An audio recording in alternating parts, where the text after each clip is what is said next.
we were going to take the drugs back to Guantanamo Bay for disposal and DEA analysis. And they were dropping bales of coke from a like literally just a giant like basket full of coke was just landing on the deck over and over. They were just bringing over just keys of coke, like just like we're talking like big block, like Scarface style blocks, but just wrapped up like uncut coke. And you're like, this is incredible. Welcome to the Military Bottom Line Podcast, where we help you make the most out of your military contract. Today on the show, I have John Thompson. 9 years into his Coast Guard career, and he's done some pretty rad stuff. Everything from daisy chaining, cocaine bales into a locker, to snowboarding in Alaska. He's done some pretty rad stuff. So I think you guys enjoy the show. I know I did. I learned a ton about the Coast Guard. And he's got a lot of valuable insight that he can provide from his 9 years of experience. If you continue to enjoy these episodes, that you would subscribe and follow me on Instagram at Military Bottom Line for more. So you're in a base hotel right now? Kind of. I'm in the barracks, whatever. It's FLETC, so it's like a giant. It's the Federal Law Enforcement Training Center. There's like 10 or 12, or it's like I think there's 5 or 6 of them around the United States, and so I'm at one of them right now. And you're about to start school, but you're like literally just quarantining for 2 weeks in a hotel room. A restriction of movement is what they call it. So I can go run and work out, and I can go to the galley, and that's pretty much it. It's not terrible. At least you can leave the hotel room. Yeah, no, it's really like, in all honesty, it could be so much worse. Yeah. Yeah, I know guys when we were at the call center in New Hampshire, they were sent to a hotel room if they were, not feeling sick or not feeling well, and they basically could not leave the hotel room for 2 weeks. They had food brought to them, and it was craziness. When all the COVID stuff happened at our base, that's what we thought was going to happen. We're like, we're all going to get trapped in a hotel room. Yeah. For 2 weeks. Yeah. Well, I'm glad they're not doing that to you. That they've calmed down a little bit. I think I'm getting tested like twice, once this week and once next week or something like that too. Really? Kind of crazy, but yeah. How long is your school that you're going to? 2 weeks. Unbelievable. Yes. So they're doubling it just to quarantine you. That's crazy. Yeah. Awesome. Well, yeah, man, I appreciate you coming on. Kind of want to hear about your experiences and how you got to join the Coast Guard. Yeah. So I joined the Coast Guard when I was 20. I was in between looking at going to 2 different colleges overseas and just not know what I wanted to do. And my original plan was to get my 4-year degree and then join the Coast Guard enlisted, and then pursue an officer track shortly after that. So do a tour enlisted and then jump over to the officer side. That was my original plan. That's an interesting plan. You wanted to get your degree, but still go enlisted. Yes. For what purpose? There's a ton of fields in the Coast Guard, unlike a lot of it's really interesting. For the Coast Guard, at least, there are job fields that officers aren't allowed into, period. Yeah. So like my career track right now is I drive boats. There's not a single officer in the Coast Guard that's doing that same career track as me. No kidding. Okay. And so like if you want to be, it's the similar side of like aviation. There's no officer doing maintenance. But the whole Coast Guard just segregated in that officers, and I think the Navy is very much similar to that too, but officers, they have a little more hands-on with the Navy, but the Coast Guard is so small that we, for the most part, just don't have the manpower to be able to afford officers to always be involved in like a boat movement or something like that. Gotcha. So you knew specifically that you wanted to drive boats and no, do that kind of I wanted to jump out of helicopters. I was trying to be a aviation survival swimmer. Okay. Or aviation survival technician is what they're called. They're called rescue swimmers. Have you seen The Guardian before? Yeah. That's what I was doing. I joined the Coast Guard with that intent. Gotcha. I want to say it's like a 90% washout rate with what the Coast Guard has for that field. There's only, I think there's only like 120 active or 120. It's a super low number actually in the Coast Guard that's active. Did you get to try out, or how did that not end up coming to be? I tore my shoulder. I tore my interior and exterior labrum. Oh, wow. And was that So was a disqualifier? yeah, showed up there, and they thought when I was leaving my first. So one interesting thing for the Coast Guard before is that you rarely go into with an MOS. Mm. So you go in as a non-rated personnel, as an E3 non-rated. So you don't have an MOS you're designated to. You're designated seaman or fireman, and your engineering or deck is kind of what it determines. Gotcha. And then you wait for whatever school you want to go. So certain schools are critical; they'll allow you to go right out of boot camp to your school and then to your unit. But if not, then it's you just go to a unit that needs an E3 or an E2. So I waited about a year and a half to go to school. They thought they thought before I left that it was tendonitis in my shoulder, and they thought it was going to go away. They thought something maybe was inflamed, but it wasn't. And then I had a second flight physical when you get there, and they're like, you've torn something. We don't know what it is, but you're not going to be able to continue. I was like, oh, okay, cool. That was a giant waste. So did they give you the option of what job or where to go if you even want to continue your contract, or no Nope. choices? So I was really lucky. I had made a very good impression in my last unit, and then I made a good impression at the air station I was mentoring under, because at the time the Coast Guard did what's called the airman program. So you go and learn from AST, from the MOS you want to go into if you're aviation. So you go there for 4 months. Yeah, 4 months, and then school's 4 months, and then you graduate. So I was just in the very initial phases of that. And they gave me the option if I wanted to stay there and rehab there. And then when I'm fit for full, they will technically unhide me. They're just going to hide me there. They're like, oh, we don't know why he's here. He's just there. Okay. Which was really cool. I made a good enough impression for them. But then I looked at it long term, and I was like, it's not something. They said it was going to be a year and a half recovery, if that. So it's going to be 3 years-ish before I even looked at trying to be super healthy again, to go be extremely physical in the pool and everything else like that. Gotcha. So I requested to get transferred out to go to a different unit, and I just wanted to go afloat again because I really enjoyed my time at my first unit being afloat. So they sent me to an open billet in Boston on a 87-foot patrol boat, and then I was going to go in. I wanted to be a machinery technician. So working on engines and stuff. Got to the unit, and they let me drive the small boat. I was hooked. It was instantaneous. I was like, oh yeah, this is it, 100%. Really? Yeah. When you say small boat, what are we talking? It was an 18-foot Zodiac. It wasn't anything crazy. It's a jet drive. And then kind of learning more about the BM career track, that technically it's the only rate in the military that you can be enlisted and be in command. We call them officers in charge. Gotcha. And they have all the authority of a commanding officer and an officer, except they're enlisted. So they'll get command of small boat stations, boats, cutters, you name it. There can be a BM in charge there, which is cool. And what's BM? Boats is me. Okay, cool. And so how many people are you in charge of at that point? Well, if I was the officer in charge of a unit, it would range anywhere from 30 to 15. Wow. Give or take. Yeah, significant. Cool. And so you said you're on a patrol boat in the Boston area? Yep. And I mean, maybe I don't know anything about the Coast Guard really. So, I have this image of patrol boats down in Florida and near the border of Mexico kind of thing, stopping a bunch of drug trafficking. What are you guys patrolling for in the Boston area? Same thing or different? I wish it'd be so much fun. There we do. So it's Jonesport, Maine to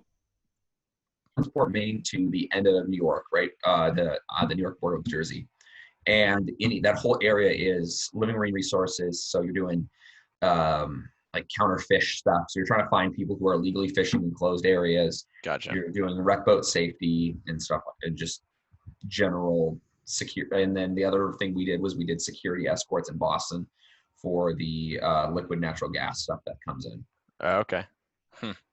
So it's not quite as high speed as you had hoped when you initially no, but signed up? it's equally as. I mean, the thing is there's cool, extremely cool parts of the Coast Guard, and there's the super publicized parts of what the Coast Guard does, which right now is the drug interdictions. Like you see them, it seems like more and more and more you see these crazy drug interdictions. Yeah.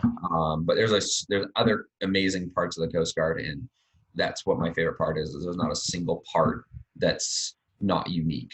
That every mission, like especially on the patrol boat that I was on, that you go out and it can be a different mission every time.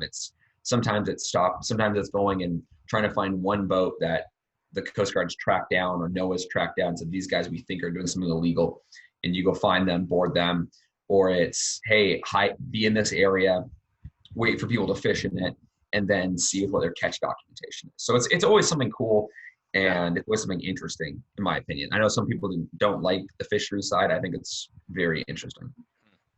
Yeah, it's definitely something. I mean, I feel like most branches kind of look down on the Coast Guard, and it's obviously all fun and games kind of thing. But it wasn't even until recently where I was kind of brought to light that Coast Guard is always doing something like real life scenario, whereas all the other branches are just kind of like waiting and training until some kind of conflict happens. Yep. So you guys always stay busy with real stuff. So yeah, I think that's the coolest part of the mission that we have is it's every day. It's not that I have to wait to go and deploy. It's like every day there's something different for me to do, and something can pop up. Yeah. And you guys aren't technically part of the Department of Defense, is that correct? No, we are DHS. DHS, okay. Yeah, Department of Homeland Security. We have assets that fall under DoD jurisdiction, but we are DHS until the Navy folds us back in when they want us. Okay, that's always on the table of something they could do. Yeah, I forget what caveat or what law it falls under, but the Navy can activate the Coast Guard as part of under its jurisdiction and become a DoD constituent under the Navy. Gotcha.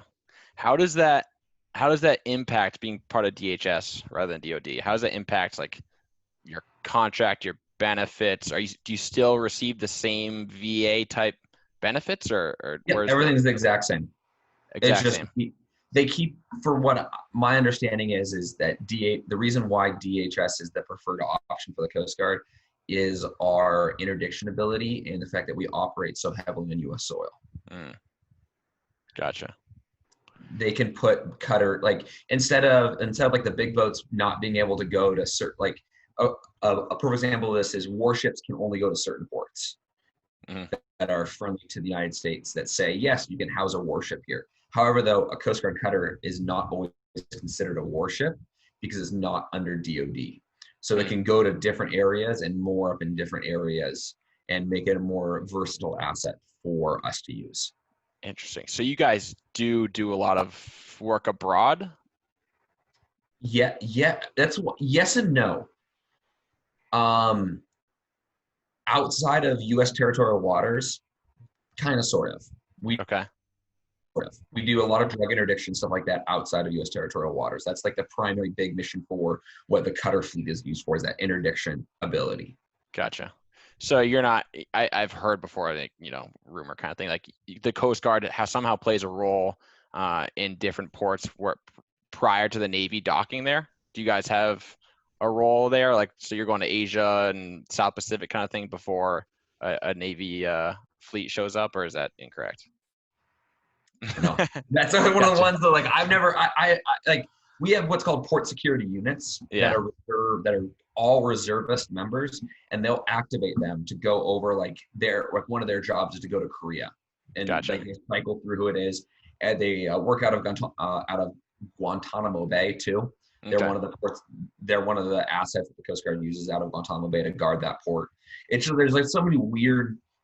By all means, the Coast Guard could be doing that, or they might do that in times. Yeah. But it's such a weird. The missions that we do are so weird sometimes. It's just we have what's called tactical law enforcement TACLETs, right? Tactical. I forget what the stand in, but they are a deployable operations group. That's what our technical name for them is. Okay. And they go on board Navy boats and do drug interdictions with the Navy boats, with Dutch boats. They'll get deployed. They're the specialty drug guys. So if you see the Navy got this $7 million bust of coke, more than likely there's a Coast Guard asset that's Yeah. attached to the Navy boat doing that boarding because the jurisdiction it gives the Navy to go on those boats. Normally the Navy wouldn't get that, but because they have a Coast Guard team on board, they'll raise a Coast Guard flag and go, oh, Coast Guard has this mission now, and go do this mission. It's kind of like the movie Sicario. Have you seen that? Yeah. Yeah. Gotcha. That's pretty cool. So then there are definitely opportunities to travel within the Coast Guard because I feel like, Yeah. Okay. Yeah, it's good to know. So you did complete your degree prior to enlisting or no? No. Okay.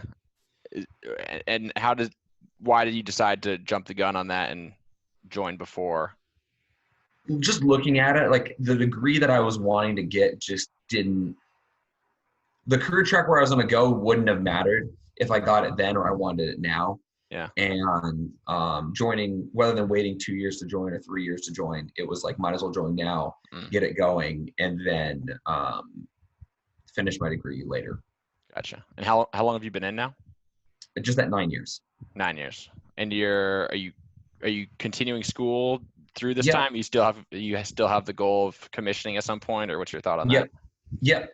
Still have the goal of commissioning. I'm 5 classes now away from my bachelor's. I think I started really pushing for it 3 years ago. Like, cool. Really kind of started going for it and trying to get it done about 3.5 years ago. Nice. And so for those that may not entirely understand, what's the difference between enlisted and commissioning within the Coast Guard specifically? What does that look like for your career? What do you mean by that exactly? So, like, I guess you talked about different job availability depending on enlisted versus commission. What is the motive to commission, I guess? If you're already in a job you enjoy right now, like why what's the next step, and why would somebody want to do that if they're not aware of that opportunity? I think there's a lot of different reasons for it. For my career track right now, like driving boats, I really like the cutter fleet and I love that mission.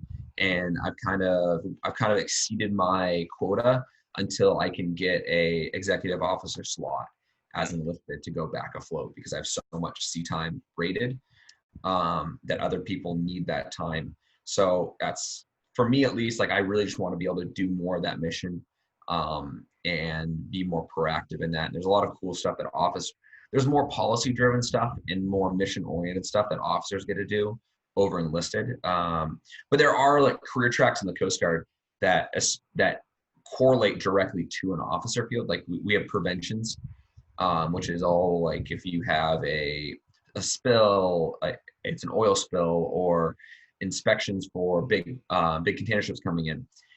Those rates that do that, a lot of times those guys can just transition very easily over to the officer side and have those officer quals as that, and transfer their enlisted knowledge right directly to the officer corps, because their jobs are so similar. Gotcha. Except the officer's more managerial while they're more hands-on, but they still do the same stuff on a day-to-day basis. They just get more tasking. But for my side of the house, at least, for the goal for commissioning, would be more to be more proactive and be more in the leadership roles and drive policy a little bit farther. Okay. If that makes any sense. Yeah. So it's almost like preparing for a transition to the civilian world at some point, being able to still be active in that role. Yeah, it's and for Coast Guard, especially the officer from the Coast Guard, it's so small and it's so selective, especially when it's picking from its enlisted members. That it's normally extremely competitive field to get into. It's not there's not a lot of easy ways in. It's a very competitive selection process. Gotcha. So it's not like you just finish your degree and all of a sudden they make you an officer? No. What's the process like once you do finish your degree? How would you become an officer? So you're gonna put your officer packet in, which is in like it's a checklist you're gonna get through your recruiter. Like you're gonna go talk to your Coast Guard recruiter. They're gonna be able to. They're the facilitating force for your OCS stuff in the Coast Guard. You go through. You write a narrative of why you want to be an officer. You fill out a Coast Guard specific job resume, and then you have to fill out some other stuff. It's just general like physical and stuff like that, like all the other stuff that other branches do. Gotcha. Sit for a board. So it's 3 or 4 officers, and then they're just asking you questions for 30, 40 minutes. and then all that gets sent up to headquarters, and then they select who's an officer and who's not. Okay. And a board is basically an interview, right? Yep. Maybe a little bit more intense since it's 1 versus 4, it sounds like. It's kind of weird because for the Coast Guard, and from what I know, I'm talking to my wife and talking to other people in different branches, we do our qualifications way different than everyone else. You have to sit for an oral board for every qualification level in the Coast Guard. Really? Yeah. Interesting. Okay. So even every qualification level within one job. So every time you qual up within your job, you're going through an oral interview to make sure that you're qualified for that. Yes. Wow. Which is crazy because like I went to what's called tactical coxswain school, and so I learned how to, for like 2.5 weeks straight, I learned how to drive boats extremely fast, learn policy, learn like shoot no shoot scenarios, like learn how to adapt policy to what I'm doing. Went back to my unit, and even though I had the Coast Guard say, "Hey, thumbs up, you're good," to the Coast Guard, my unit still made me go through a oral board and what we call a check ride as well to make sure that I could follow policy in a scenario that they drew up for me. No kidding. So how many people after actually completing the physical training get, denied during the board and that? Like, does that happen? Oh yeah. Yeah. Very, very, it's one of those like crazy things that like we just don't. It's like, I think one of the coolest parts about the Coast Guard is it can be selective. It's small, and that the training and the memorization is up to you. So it's how fast you want to be able to excel in your job, is how far you can go in the Coast Guard in a lot of ways. Gotcha. That we had a guy report, like fresh to the basic 18-year-old, your first qualification is watchstander. So, or at the unit I'm at right now, is you get watchtower qualification, which means that you're sitting in the tower by yourself, handling all radio communications that are coming to the station. You're given a 2-week deadline for it. He did it in 5 days. Wow. He just got it, crushed it, did it. Motivated. Yeah. Yeah, motivated, got it done. But there's people who took the whole 2 weeks. Gotcha. And then for his boat crew, same thing. He just crushed it. He wanted to get it done, went as fast as he could, got it done a month and a half earlier than what it was due.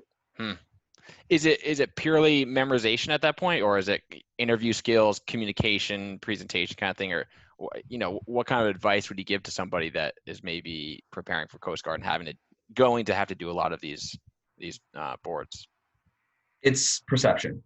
It's like when and what we call breaking in is like when you're not qualified and you're shadowing other people, you're breaking into that job.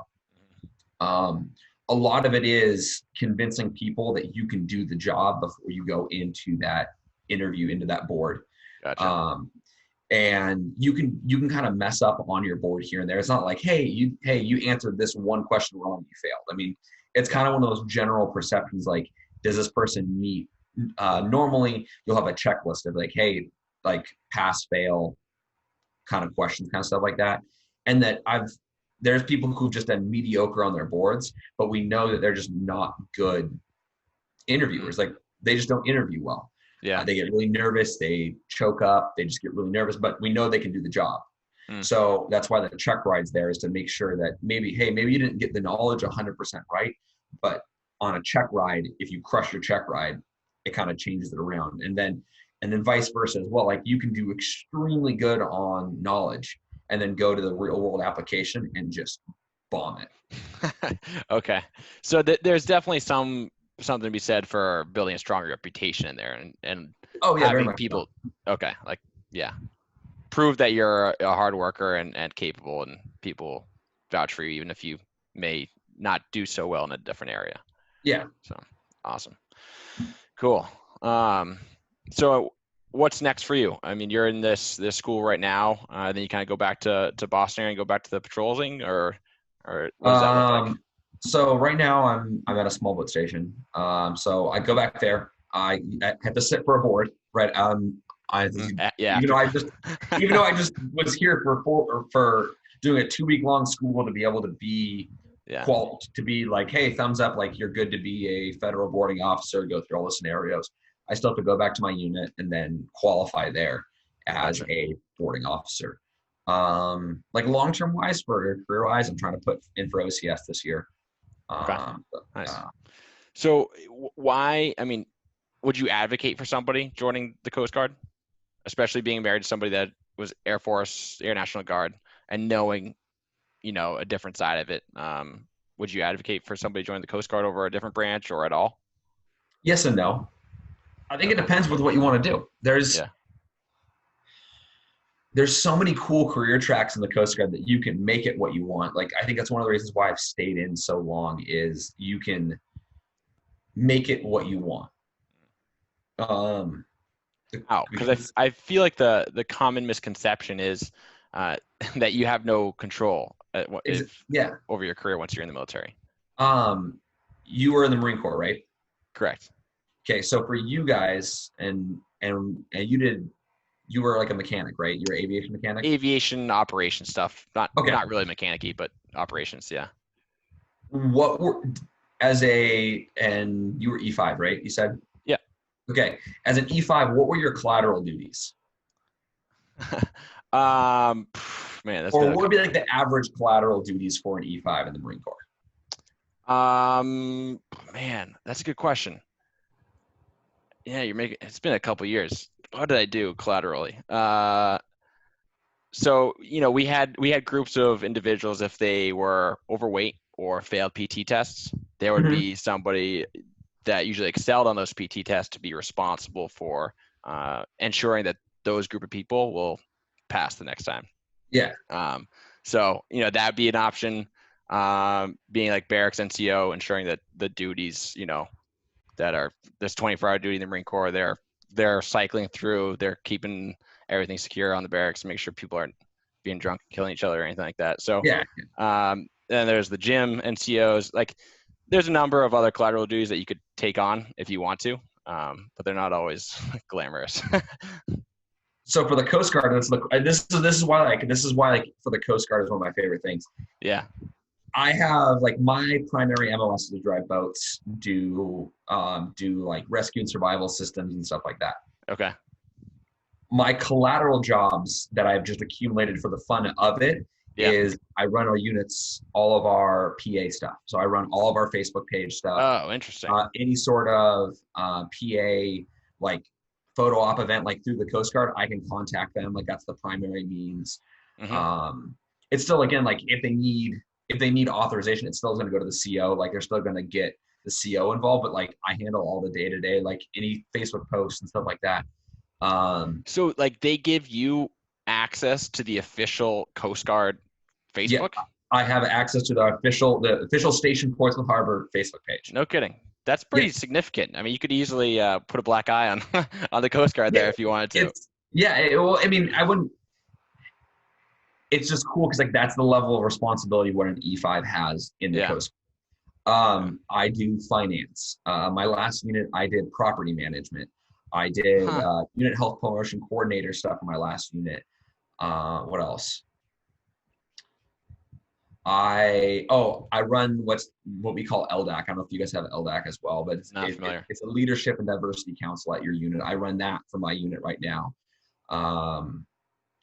And then on top of that, like on top of all that, it's expected that I'm a boarding officer as well, which we have a rate designated in the Coast Guard to be a boarding officer. They're called maritime enforcement specialists. So they're all LE guys, but you're still required to be a law enforcement guy as a bosun mate. You're still required to do all these other things. If I wanted to, I can break in engineering. I can be an engineer for the Coast Guard for a 47. So like there's just like endless possibilities that you can make it to your own benefit. Gotcha. That's kind of my biggest plug for the Coast Guard is if you want to do something different and you want to just be able to see everything you can, by all means, the Coast Guard's where it's at. Because like the coolest part is it all varies who you get for supervisors. My current supervisor right now is like the sky's the limit right now. He doesn't care really what I do as long as I check with him, and he's okay with it. Cool. So last summer we repainted all of our surrounding areas around our boathouse. We rebuilt our storage facilities, and we rebuilt all of our lawn equipment areas. Like that, just he was like, "Yeah, go for it. It's all yours, dude. Go for it. Like, oh, you want to make the plan? Sure, go for it. As long as you're getting your normal stuff done, I don't care what else you do." Okay. Which is so rare in a military branch. You can, as an E5, just be like, "I want to do this. Cool, thumbs up." So that's the cool plug for the Coast Guard. The downside is, again, you can get people who just skate by and do the bare minimum. Yeah. And in a branch that's so small, it hurts even more.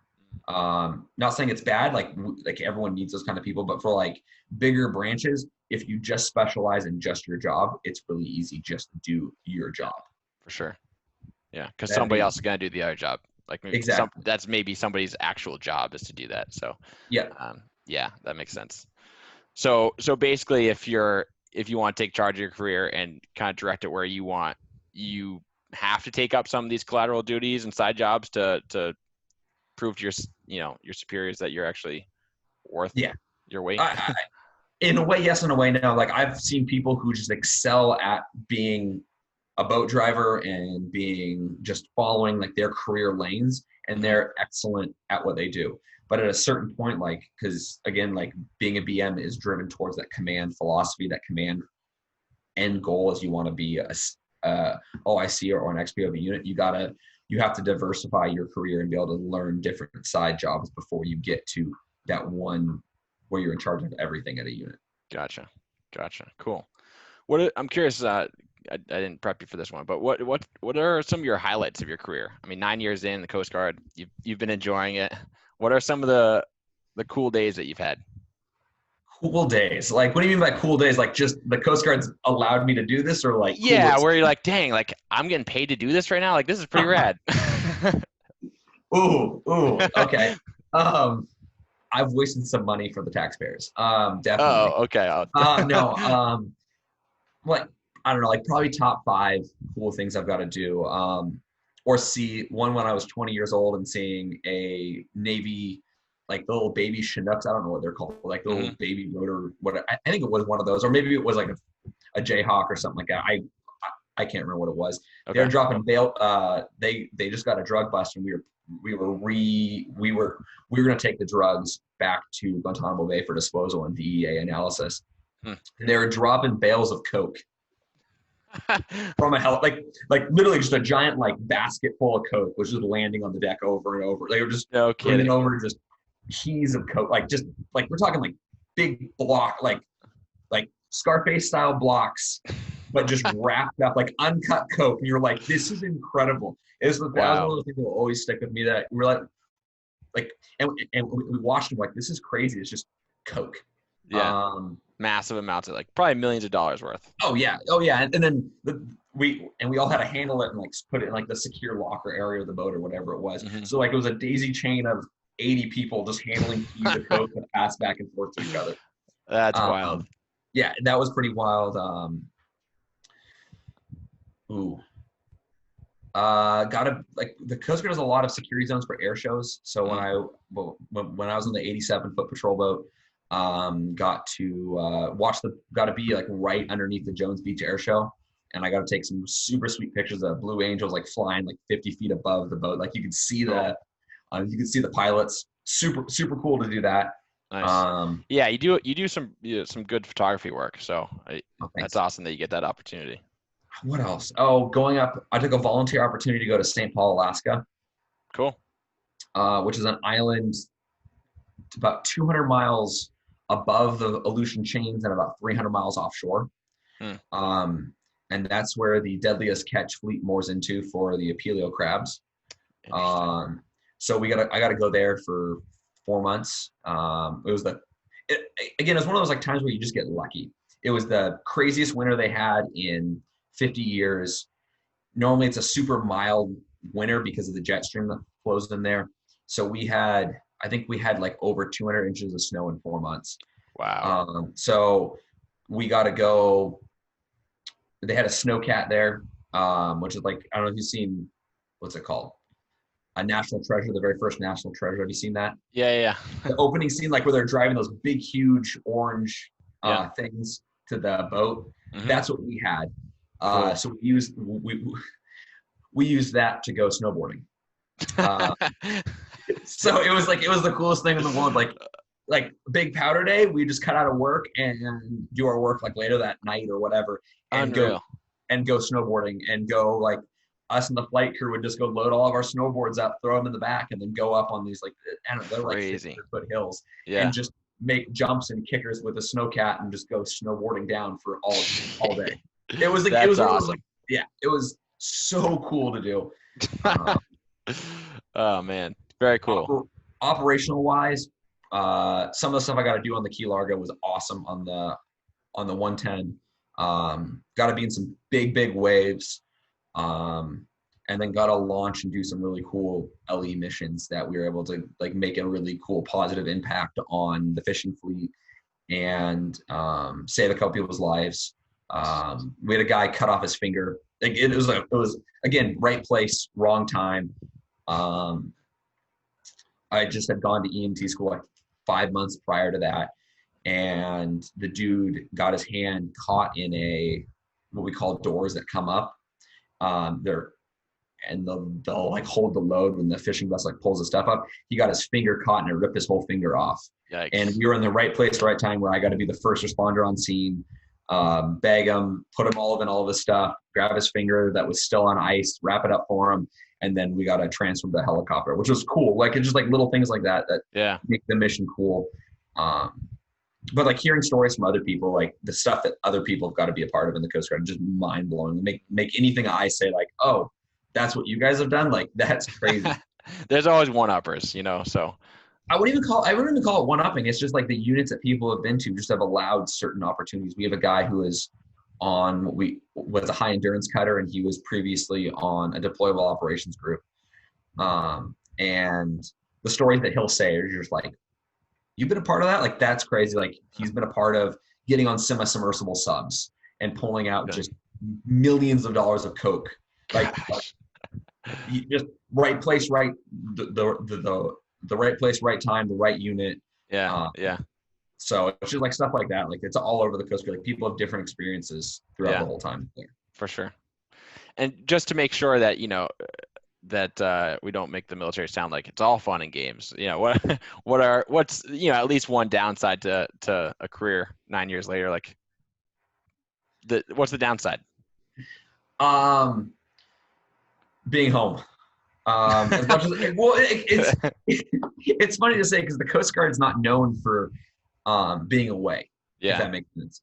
So right now, I spend approximately half my year living at the station. I work 50% of the year away from my home. The last unit I was at, which I mean, given like you're not afloat, so it doesn't really matter. Like you can still call, you can still do all the other stuff. You're just kind of stuck at base. It's more like being a firefighter than anything else. Gotcha.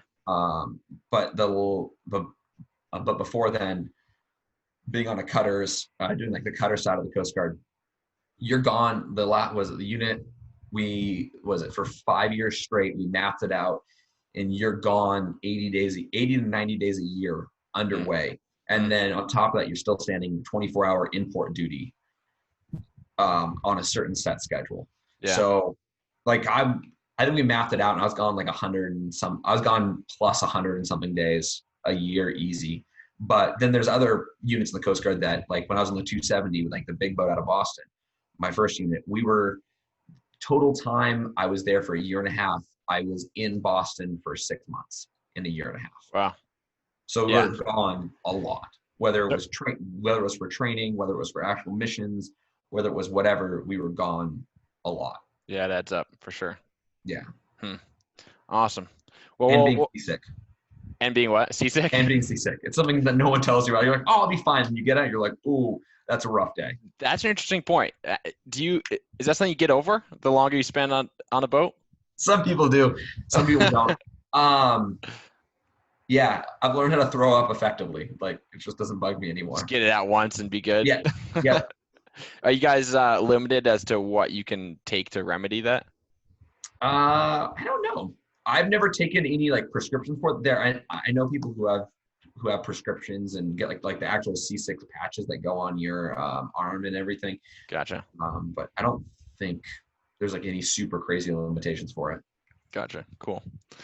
Awesome, man. Well, let's finish up with what I'm calling the bottom line for, as if somebody's leaving high school, they're graduating high school and they're looking at the Coast Guard, 9 years of experience that you've got, what is some advice you'd give to them? Be willing to learn something different. Cool. Don't come in thinking you know anything, if that makes, obviously, like, you're going to get beat down in boot camp and you're obviously not going to know anything, but come in willing to learn and come in wanting to learn. Yeah. And don't think that just because you were good at high school means you're going to be good at the Coast Guard. Yeah, I feel like that's a fair thing to say. It's a different world than high school for sure. Yeah, but, and there's some it's even funny because there's some people who come into the Coast Guard and just crush it at 18, who act like 25-year-olds, and there's other people who come in at 18 and act 18. There's nothing wrong with it. You're just going to be compared to the people you show up with. So if someone acts 25 and you're 18 and you act 18, you're always going to be an 18-year-old, not a 25-year-old. Yeah, for sure. Awesome. Thanks, John. I appreciate your insight and sharing your experience. Cool stories, for sure. Thanks. Yeah.